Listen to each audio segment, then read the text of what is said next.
We have a guest joining us today, James Carafano. He's joined us in the show before. As you well know his name, he's from Heritage Foundation. He's an expert in the realm of homeland security, terrorism, cybersecurity, defense, missile defense. He's got a fabulous resume, which I've read to you numerous times. He's a leading expert in national security, testified all over the place. And he's an author, he's a teacher, he's just a prolific writer about America and national security. And I want to talk with him, have him talk with us about the deal that was recently struck with America's assistance between Israel and the UAE, United Arab Emirates, which is an agreement, a kind of a groundbreaking agreement in the Middle East between Israel and a Muslim majority country that has been historically clashing. And I want to have James Carafano join us and just tell us, how significant is that? How is it really groundbreaking? Is it kind of not that exciting? You know, what does it mean for the future? What does it signify about the Trump administration's approach to the Middle East? So, without further ado, I believe we have James Carafano on. There he is. Hi.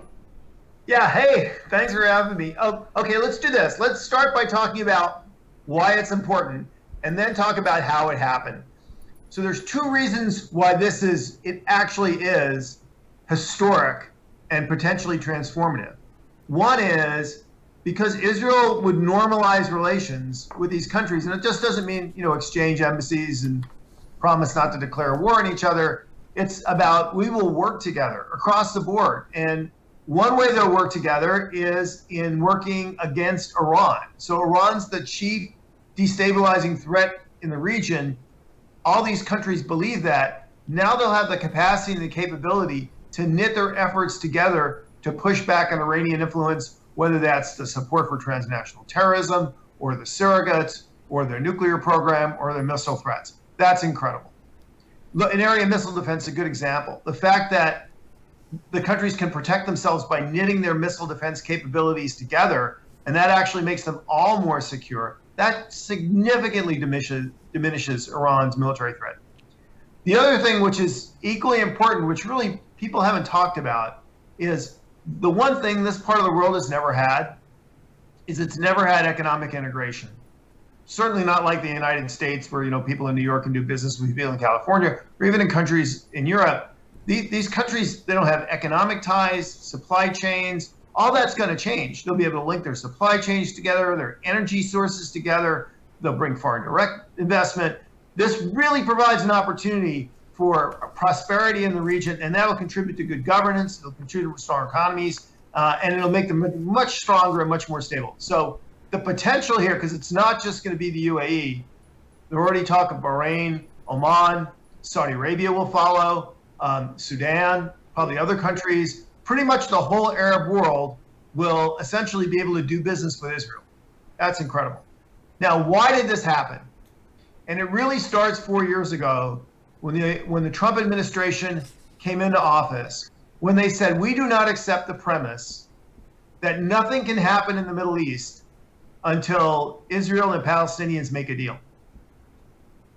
And the reason why that was a bad, stupid idea was essentially you were giving the Palestinians a veto over everything. And this is a corrupt government, which actually has no interest in peace, gains nothing from peace. So to say, nobody can have any kind of agreements or progress until the Palestinians get what they want, that's nuts. And this administration rejected that from day one. So that started with moving the embassy, recognizing the Golan Heights, putting a peace plan on the table. And that really broke this logjam open. Because now all of a sudden everybody found, you know what, there's all kinds of things we can do which are going to benefit us, and we're not going to sit around and wait for give the Palestinians a veto over the future of the region. It really is pretty remarkable. That is such a good point. I'd never even thought about it. I'm so glad you're available today. I really, really appreciate that. I hadn't really thought about that, about our approach to the Middle East. Really had always thought, well, before we branch out to all these other countries that always attack Israel or at least undermine Israel, we have to get it right with the Palestinians.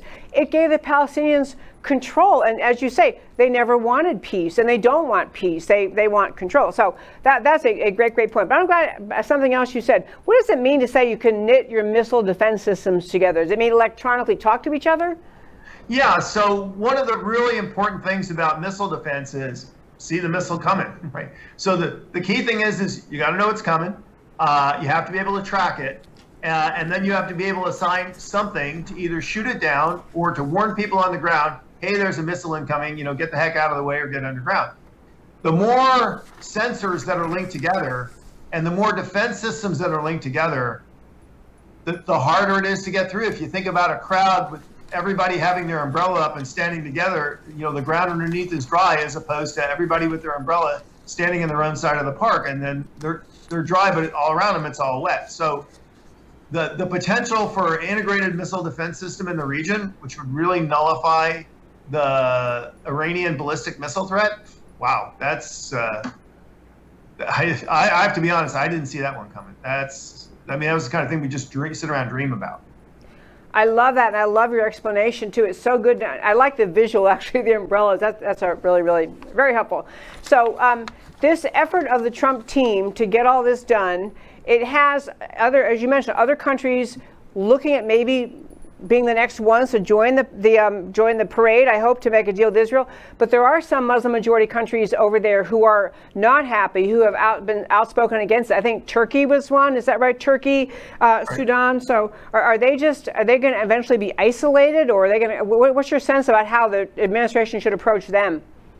Well, look, this deal probably would not have happened if the Saudis hadn't greenlighted the UAE to do this. They're very close. So clearly the Saudis are using this as a test, and that means that the other Gulf states will follow. So certainly Bahrain, Oman, Saudi Arabia eventually.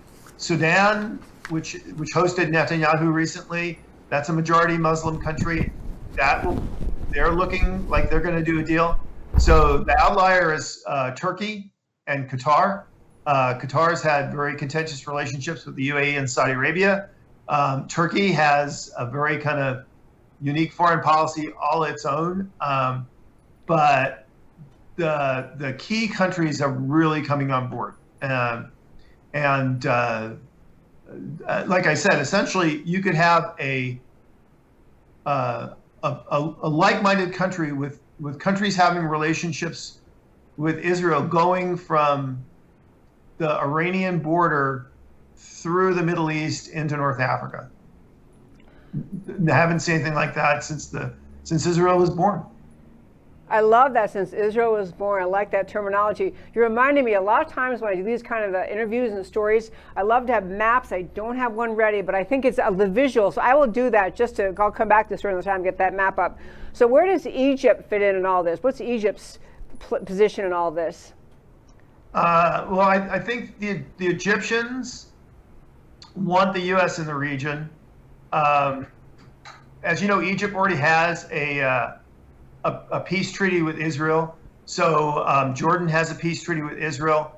I think they're going to be part of that economic integration that we see when the Gulf Coast states start to integrate Egypt, and Jordan will be part of that. So I think this is going to transform the whole region. So what's interesting about this is a deal that maybe really only President Trump could do.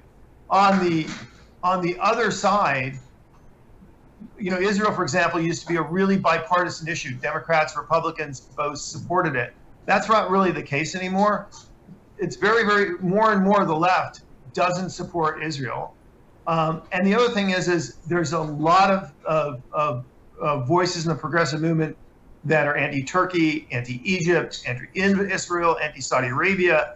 These are all countries that the United States would have to work with to push back on Iran. And the president has done a good job doing that. So I'm not sure this is a deal that anybody else could do other than this president. Love that. What does this do to the Palestinians' position? Doesn't it weaken them? What it does is it really undermines their advantage. And this is where I think you take a deep breath and you realize, you know what? This may actually contribute to the peace process. Because right now, the Palestinians get everything they want. Everybody supports them. They're corrupt. They get all this money. And the more they push back on Israel, the more they call the shots. Now they can't do that anymore. The Palestinian people look around and see everybody else in the region making progress, having a future, talking to the Israelis, making money, being at peace. And they look at their corrupt government that's suppressing them and they go, well, how come we're left out of this? So Yeah. I think it's actually going to increase the demand. It's like the guy that says, the kid that says, wait for me, and everybody else runs to the playground without him. What happens? He doesn't just sit there waiting for everybody to come back. He runs to the playground because he doesn't get left out. I think that's what's going to happen here. Great analogy. That's a great analogy. Okay, so I was mentioning to you before we came on air about how I've noticed, I think presidential candidate Biden did commend, said something nice about President Trump having to put this deal together. But I noticed some of the other more left-leaning think tanks had been trying to say, well, Trump, is he getting his name on the deal, or it's happening under him, but really the groundwork was laid, and this is a product of years and years of Obama's efforts. Do you feel like things President Obama did during his presidency, contributed to this? Had everything been set out and then Trump just kind of got the credit, or not? Yeah.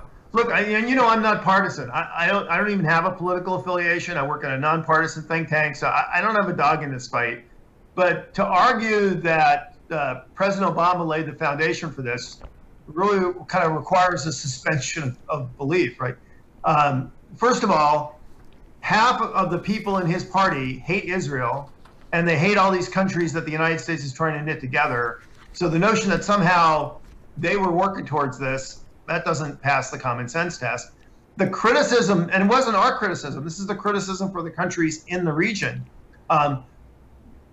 Obama distanced himself for Israel. So Israel to all the Arab countries seemed like much less of a partner or a valuable partner because the United States was kind of hanging him out to dry. The other thing is the United States cut the Iran deal, and they were really empowering the Iranians. And it made no sense for these countries to band together against Iran if the United States was really enabling Iran. So if you look at the last 2 or 3 years of the Obama administration and argue that he was laying the groundwork for the Gulf states to recognize Israel and partner together in a common bloc against Iran, there's just no evidence for that. And it's not only is there no evidence for that, there's no evidence that if we had another Democratic administration today, that they would have been able to pull off this kind of deal. Okay, one last point. This is just so interesting. I love these conversations. I'm so grateful. James Carafano, you're just a gem to have on. So on the subject of the country of Iran, you mentioned that the Obama administration had obviously the Iranian deal, and fortunately President Trump came in and he undid the Iranian deal, which I've had military experts on saying that was a really good call to undo the deal. But isn't Iran ultimately weakened by this too? Not just because they can't, I know they are the #1 terror exporting country in the Middle East. They fund all sorts of groups that engage in terrorism. But as their Muslim majority countries come to terms with and deal with Israel in a more friendly way, doesn't that make Iran more and more isolated, #1? And then not just more isolated, but maybe give more impetus to the people, the Iranian people, to overthrow their mullahs, or to say, we don't want to be the terror country. We want to join what they're doing. Doesn't it all eventually put pressure on Iran to perhaps change its behavior? Well, it absolutely puts more pressure on the Iranians. If you think about it, having the countries in a common security arrangement so Iran can't threaten them, that's not good for Iran. Working together to limit the power of the Iranian surrogates, whether it's the Houthi rebels in Yemen or Hezbollah or Hamas or the Shia militias in Iraq, or none of that is good for Iran. The other thing is if the other countries grow economically and become more rich and powerful, they're not only a military bloc against Iran, they're an economic competitor with Iran. And that further undermines the regime. And I think the Iranians are going to look around and they see if the rest of the Middle East is moving forward and they're moving backwards, how are they going to think about their government? Iranians are already very pro-Western, especially the older generation that grew up in a more liberal environment. Many were educated in the West. Even a younger generation, they find access to Western media. They want good relations with the West. That's been denied by the Iranian regime. And now they're losing their friends in the region. So I think it does put infinitely more pressure on this regime. Yeah, I would think so too. James Carafano, thank you so much. I'm glad you're available today, and thank you for so much information and perspective, and I just appreciate you so much. So thank you so much for joining me today. Hey, thanks for having me. Great to see you, sir. Okay, folks, I'm telling you, bye-bye. I'm telling you, you should read this article James Carafano wrote, and it's up on our website, americacanwetalk.org, on the homepage under shows, drop down, list of links.